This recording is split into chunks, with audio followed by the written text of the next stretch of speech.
আচ্ছা, আমি বিএনপির নাম নিয়ে কোনো কথা বলেছি? আপনি কাকে আমি কি বিএনপির কথা বলেছি? আপনি কথা বলেন, বলেন বলেন কথা বলেন কথা বলেন, আপনি কথা বলেন। আপনার সাহস তো কম না।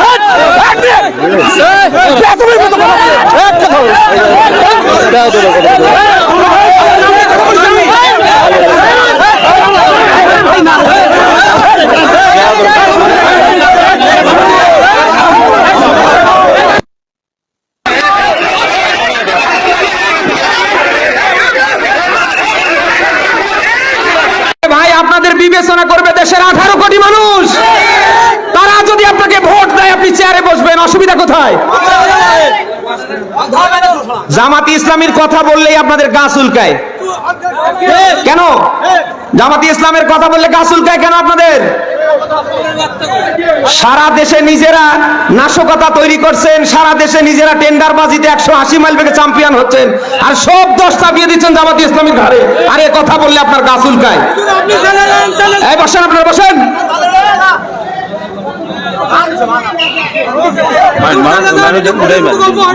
না ভাই, এখানে তো আমি কারো নাম ধরিনি। ঠিক আছে,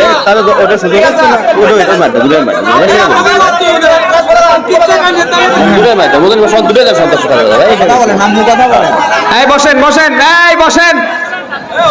এই আমি কি এখানে উড়ে আইছি? 1.5 দশকের জালিমরা ক্ষমতায় থাকতে আমার মুখ বন্ধ করতে পারিনি। এখন উন্মুক্ত ময়দান, কারো বাবা ক্ষমতা হবে না মুখ বন্ধ করা।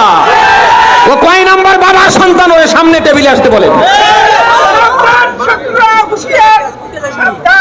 আরে এখনো ভোট হয় নাই, এখনো চেয়ার পায়নি, তাতে যদি এই গিয়ার দেখায়, এরা সামনে ক্ষমতায় বসলে কি করে ফেলবে? এমন কিছু করিয়েন না যে এই 1.5 দশকের জালিমদের মতো ভোটে যাওয়ার আগে আপনাদের পরিণতি হয়। আজকে বিএনপির ভাবমূর্তি নষ্ট করছে এরকম কুলঙ্গারেরা।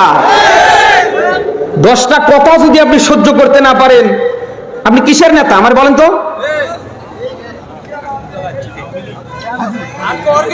নিজেরা করছেন চাঁদাবাজি, নিজেরা করছেন মনে যা চায় 180 মাইল বেগে তা, আর এখন সব চাপিয়ে দিচ্ছেন জামাতি ইসলামের কাঁধে।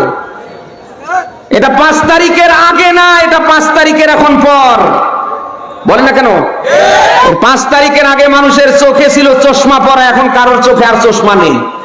সবাই এখন চশমা ছাড়া দেখতে পাচ্ছে যে 5 তারিখের পর থেকে কারা খাও খাও করছে, কারা এই দেশের মানুষের অধিকার প্রতিষ্ঠার পক্ষে রাজনীতি করছে।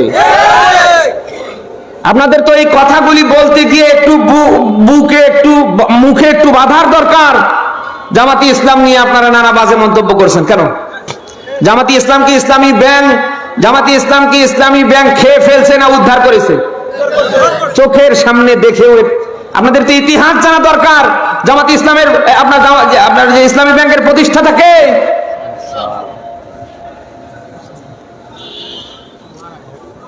দেড় দশকের জালিমরা সর্বাত্মক প্রচেষ্টা চালিয়ে বাংলাদেশ জামাতি ইসলামীকে নিধন করতে পারেনি। এখন তো 5 তারিখের পরে আপনি যাই বলেন না কেন, জামাতি ইসলামীকে নিধন করা যায় না, সামনে যাবে না। নিজের যোগ্যতায় সামনে আগান, না হলে যাও আছে তাও সামনে থাকবে না। বলেন না কেন? আমরা চাই আগামীর বাংলাদেশ কোরআন সুন্নাহ ভিত্তিক যারা চালাবে তারা বাংলার চেয়ারে বসুক। কোন নব্য জালিমকে, নব্য স্বৈরাচারকে বাংলার কোন চেয়ারে আমরা দেখতে চাই না।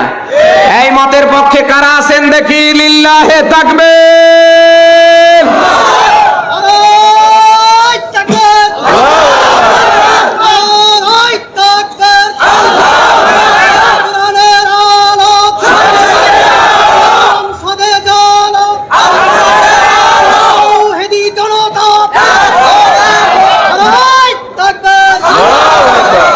যারা ভোট নিয়ে ব্যতিব্যস্ত, আমি তাদের দৃষ্টি আকর্ষণ করছি। আপনি ভোট করে ক্ষমতায় গিয়ে কয়দিন থাকবেন আমার বলেন?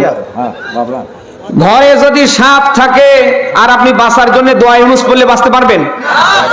1.5 দশকে যে নিয়োগগুলো হয়েছে, আপনাদের দল থেকে কয়টা নিয়েছে? জামাতি ইসলাম থেকে কয়টা নিয়েছে? ইউনিয়ন পরিষদ থেকে সচিবালয় পর্যন্ত তাকান, ওদের লোক না? হাসিনা এবং তার দোসররা পালালে হবে কি? হাসিনা এবং তার দোসররা পালালে হবে কি? এখনো ইউনিয়ন পরিষদ থেকে সচিবালয় পর্যন্ত আছে কান, আপনি দেখেন তো। আমরা চাই কি সংস্করণ না? এই আমরা চাই সংস্করণ না? সন্ত্রাসী আওয়ামীর কোন সার পোকা যেন বাংলার কোন চেয়ারের সামনে না থাকে। এই সন্ত্রাসী আওয়ামীদের নিয়ে যদি কারোর মায়া কান্না আসে, ওরে আস্তে করে দিল্লিতে পার করে দেবেন। তুই খাবি আমাদের, আর ওই দিল্লিতে বসে নানি বসে আছে আর নানির গুণগান করবি। দেশে এরকম মানুষ নেই? এত কিছু এই 1.5 দশকে হয়ে গেল, এখনো ওদের ভুলতে পারছে না। তোমার যদি ওদের নিয়ে এত মায়া কান্না হয়, তাহলে এদেশে থাকার দরকার নাই, তুমি দিল্লিতে চলে যাও। বলেন না কেন? এই জন্য চোখের সামনে যদি কাউকে ওই ধরনের পান যে দেশের ভাবমূর্তি নষ্ট করবার জন্য চেষ্টা করছে, জুতো খুলবেন, এরপরে পিটা শুরু করবেন, এরপরে যা আছে কপালে হবে। আগামীর বাংলায় আওয়ামী সন্ত্রাসীদের দোসরদের জায়গা হয় না, সামনে হবে না ইনশাল্লাহ। আমরা কি এই পক্ষে এক না? বেরো বগুড়াবাসী, আমাদের রাজনীতির ভিন্নতা থাকতে পারে, আমাদের আকীদার অমিল থাকতে পারে, কিন্তু আগামীর বাংলাদেশ যারা কোরআন সুন্নাহ ভিত্তিক চালাতে চায়, আমরা তাদের জন্য এক। বলেন, আমাদের আকীদা ভিন্ন হতে পারে, আমাদের রাজনীতির অমিল থাকতে পারে, আগামীর বাংলাদেশ কোরআন সুন্নাহ ভিত্তিক চলবে, ওই পক্ষে আমরা। বলেন বলেন বলেন বলেন। এই জন্য আমার ভোট আমি দেব যাকে খুশি তাকে না, যে পাওয়ার যোগ্য হকদার তাকে দেব। একটি ভোটের মূল্য আছে, ভোট দেব না যাকে তাকে। আপনি ভালো করে জানেন, আপনার ভোট পাওয়ার পরে আগামীতে কারা বাংলার এই চেয়ারগুলিতে আসলে পরে মানুষের অধিকার প্রতিষ্ঠা করতে পারবে, কারা মানুষের বৈষম্য দূর করতে পারবে, কারা আগামীর বাংলায় কোরআন সুন্নাহ ভিত্তিক একটা রাষ্ট্র উপহার দিতে পারবে, এ জানা কি আমাদের সবার না? বলেন না কেন? আজকে মসজিদের একজন ইমাম বানাতে গিয়ে আমরা কত যোগ্যতা দেখি, ঠিক একই ভাবে যদি আগামীর নেতা নির্বাচন করতে গিয়ে, যত জনপ্রতিনিধি বানাতে গিয়ে আমরা যদি ওই রকম যোগ্যতা দেখি, আল্লাহর কসম কোন 6 নাম্বার ছাগলের বাচ্চা বাংলার চেয়ারে বসতে পারবে না। মসজিদের একজন ইমাম বানাতে গিয়ে আপনি কত যোগ্যতা দেখেন। ইমাম সাহেব লম্বা কিনা, খাটো কিনা, দেখতে সুন্দর কিনা, চিকনা মোটা সব দেখে ফেলেন। ইমাম সাহেব এক মুষ্টি দাঁড়িয়ে আছে কিনা, সুন্দর করে সময় খুতবা দিতে পারে কিনা, সুন্দর সুরে নামাজ পড়াতে পারে কিনা, আপনি কত যোগ্যতা দেখলেন।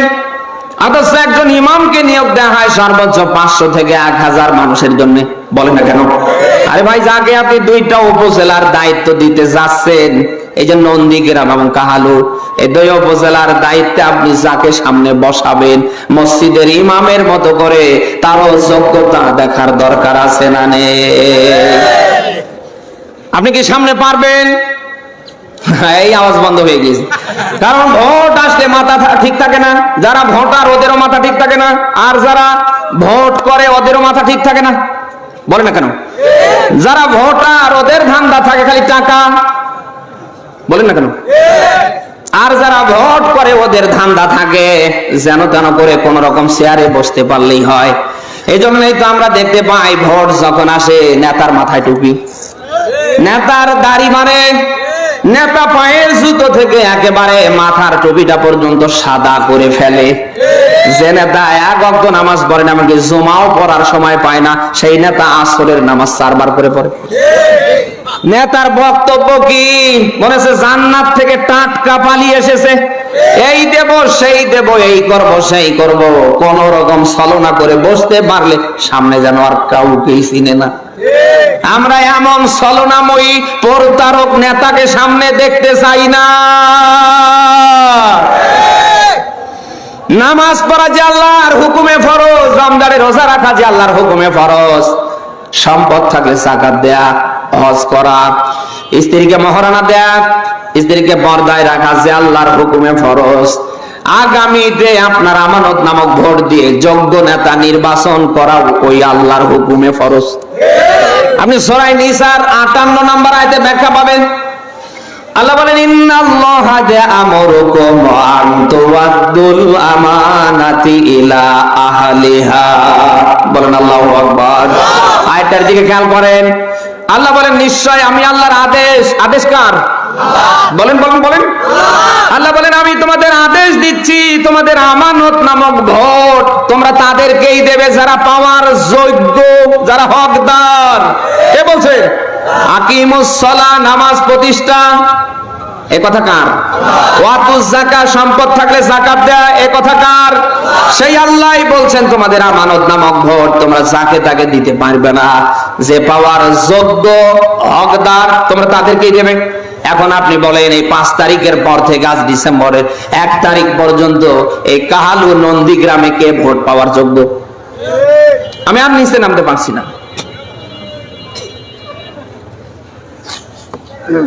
এই আমরা কি কোন জালিমকে আবারও চাই? কোন স্বৈরাচারীকে আবারও চাই? বাংলার কোন চেয়ারে যেন কোন স্বৈরাচার, কোন জালিম আর সামনে বসতে না পারে। ছাত্র জনতার রক্তের বিনিময়ে আমরা একটা দেশ পেয়েছি, জীবন দিব, এরপরও এদেশের স্বাধীনতা আমরা বলেন বলেন বলেন বলেন। স্বাধীনতা অর্জন সহজ, এটা ধরে রাখা কি তার চেয়ে কঠিন না? যারা এদেশের ভাবমূর্তি সামনে নষ্ট করবার চেষ্টা করবে পায়ের জুতো খুলবেন আর জম্মের ধরে পিটাবেন। আমরা চাই আগে সংস্কার, এরপরে কি? আরো জোরে বলেন। আগামীর বাংলাদেশ যারা কোরআন সুন্নাহ ভিত্তিক চালাতে চায় আমরা তাদের পক্ষে আছি তো? আছি তো? আল্লাহ তাআলা যেন কোরআন সুন্নাহ ভিত্তিক একটা রাষ্ট্র আমাদের উপহার দেন। সকল ষড়যন্ত্র থেকে দেশকে, দেশের 18 কোটি মানুষকে যেন আল্লাহ হেফাজত করে।